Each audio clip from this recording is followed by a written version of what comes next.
Why are you so sad? All my friends speak very good English. My English is always bad.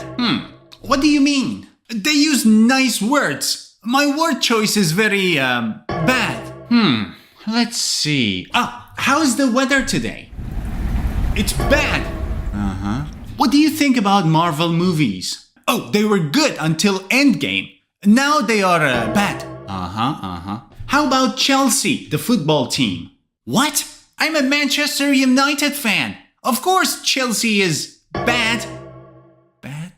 Oh, I say bad a lot. Exactly. You need to learn some synonyms for some overused English words. Really? Like what? Good question. Let me show you. Hello, my name is Maddie from POC English, and in this lesson, we're going to learn some synonyms for some overused English words. Now, before we start, let me tell you something. When we say overused words, it's not necessarily something bad. It's okay to use these words, but if you want to improve your English, if you want to sound a bit more sophisticated, or if you want to add a little variety to the way you speak, it's a very good idea to use some synonyms. So let's get started with word number 1, and that is good. Now, you obviously know the meaning of good. This book is good, or it was a good movie. Now, instead of good, what other words can we use? If something is better than good, you can say it's great. Great! The movie was great. If something is enjoyable, you can say it's pleasant. Pleasant. The weather today is very pleasant.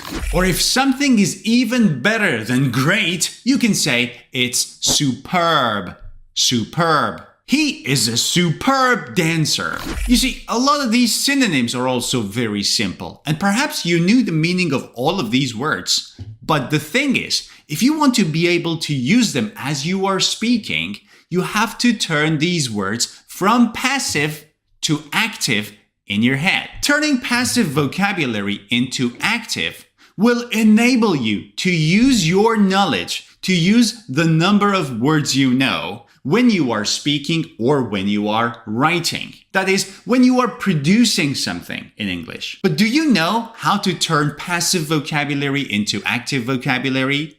No? Don't worry. I've done a video on this, which has gone viral. I think it has 8 million views so far. That's crazy. Just click on the link above my head, go to that video, and then you can watch it after this lesson. But first, let's continue. Oh, I wanted to tell you another thing. Look at these sentences. He's a good guy.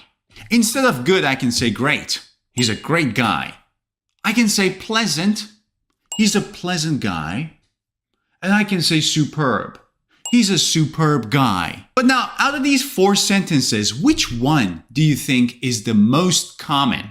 He's a good guy, or he's a nice guy. Saying that he's a superb guy is kind of, not natural. Well, you can say he's a superb dancer or a superb musician when talking about somebody's skills. But if you say somebody's superb, it's okay, it makes sense, and people will probably understand you. But the thing is, it's not really natural. It's more natural to say that he's good, or he's nice, or he's a superb dancer, a superb musician, or a superb teacher. So what am I trying to tell you? I'm trying to tell you that you cannot simply substitute a word with its synonyms. You need to be aware of the context of that sentence, okay? For example, you can say the show was good. You can say the show was great. You can say the show was superb. And you can also say the show was pleasant. All of them make perfect sense. So please, as you learn synonyms, also pay attention to the context of the sentence. We will talk about this more in the rest of the video. Now, let's get to the second word, which is bad. Now, you know the meaning of bad, right? And you probably know the words that I'm going to tell you later on. But let's discuss them. That was a bad joke. That was a bad joke. Instead of bad, what else can I say? If it was very bad, I can say that was an awful joke. Or the weather today is just awful. If it's very, very bad, you can say it's terrible. The weather today is just terrible. Or that was a terrible mistake. Or if it was very, very, very bad, you can say that was horrible.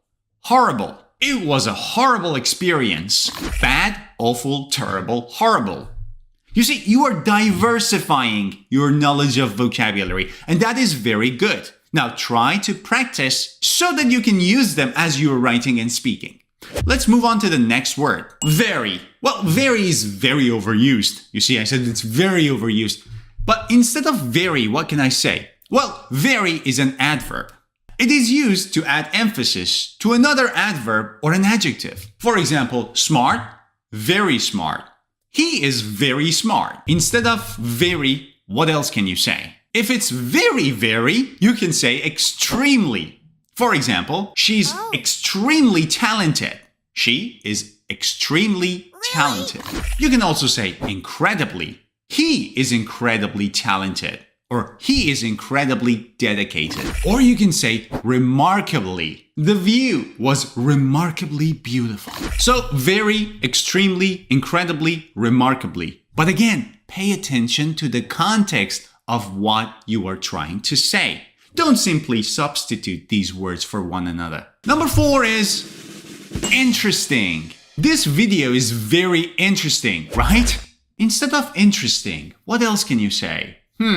Fascinating, which means very interesting. In my opinion, space exploration is fascinating. Understanding that there may be another planet where other creatures are living, that's fascinating. If something attracts and holds your interest, that is captivating. It's like a book or a movie that you can't stop watching or reading because it's so captivating. The book was captivating. I couldn't stop reading it. Or if it's charming and attractive, you can say it's engaging. Yesterday's lecture was engaging. Interesting, fascinating, captivating, engaging. Moving on to number 5. Nice. She has a nice smile. Instead of nice, what else can you say? Lovely. It's a lovely day. Or this is a lovely studio flat. You can say charming, which means pleasantly attractive. He has a charming personality. Or you can say delightful, something that causes delight or joy or happiness. The play was delightful. Nice, lovely, charming, delightful. Okay, now before we continue this lesson, let's have a look at this paragraph that I have provided for you. Let's read it together. Last weekend, I watched a movie. It was very interesting. The actors were very good, but the plot was a bit bad. The soundtrack, however, was very nice. Overall, it was a good experience. This is a very clear paragraph, right? You immediately understand what this paragraph is talking about. It's very clear, but we can improve this a bit more. For example, instead of very interesting, what else can we say? Instead of very good, or a bit bad, or very nice. We can use some of the alternatives that we just learned, right? Let's do that in 3, 2, 1. Now let's read this together. Last weekend, I watched a movie. It was absolutely captivating. The actors were superb, although the plot was somewhat terrible. The soundtrack, on the other hand, was delightful. All in all, it was a great experience. You see, I'm basically using some synonyms for the words interesting, nice, good, and bad. And in this way, as you can see, the second paragraph now sounds a bit better, right? Great! Now, let's move on with the rest of this lesson. But before we continue, let me tell you something. Do you want to have the summary of this lesson with all the words, their synonyms, their example sentences, some beautiful pictures in one PDF file so that you can review this lesson easily? If that's so, you can download my Ultimate English book, which has all the lesson summaries of all of my YouTube videos. Now, this book has more than 500 pages of lesson summaries. It's a huge book. And the good news is it's entirely free for my YouTube subscribers. That's my gift to you. But how can you get it? Simply click on the link above my head, Go to my website, type in your name, email address, country, and click download. You will receive the link in your inbox. And now let's continue this lesson. The next word we're going to talk about is happy. I feel happy today. But instead of happy, what else can we say? You can say joyful. Joyful. The news made her joyful. It made her happy. It made her joyful. You can also say elated. Elated, which means extremely happy. For example, he was elated by the success. He was elated by the success. Also pay attention to its preposition. Elated by or elated at something. Or you can say ecstatic. Ecstatic, which means very, very, very happy. She was ecstatic about her new job. So happy, elated, joyful, and ecstatic. Next word is sad. I feel sad today. Instead of sad, you can say upset. Upset. She was upset about the news. She was upset about the news. Or you can say gloomy. Gloomy means very sad and without any hope. He felt gloomy all day. He felt gloomy. Why am I living? Or you can say heartbroken. Heartbroken. She was heartbroken by the news. She was heartbroken by the news. So sad, upset, gloomy, heartbroken. Next word is big. Big.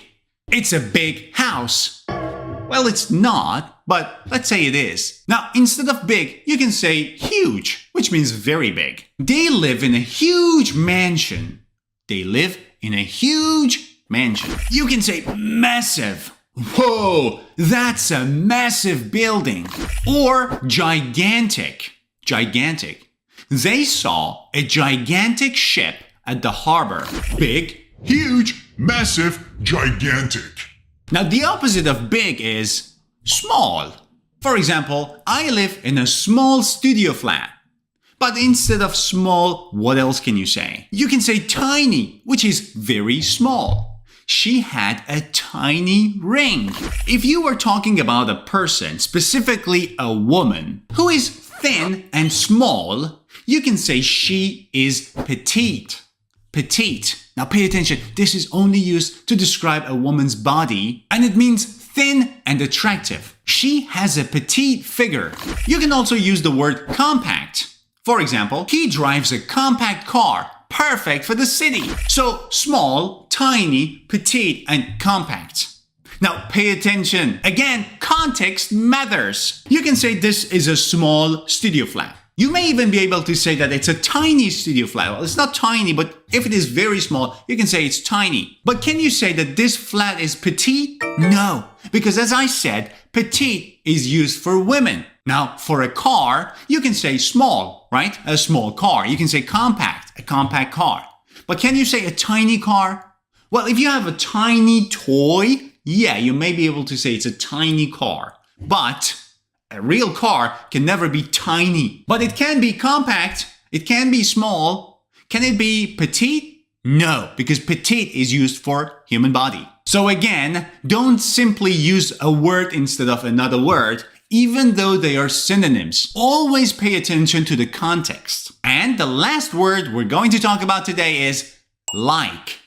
But not, I like ice cream. No. This like is the like that people often use as a filler word. This happens a lot in everyday conversation. For example, I was very tired, but the movie was very long. But my friend was very sad. This like is used as a filler word to buy you some time to think about what you want to say, or to search for the word, or to search for the grammar. Now, instead of like as a filler word, what else can you say? Well, you can basically say, the movie was a bit long and people were tired. But again, this doesn't sound very good, does it?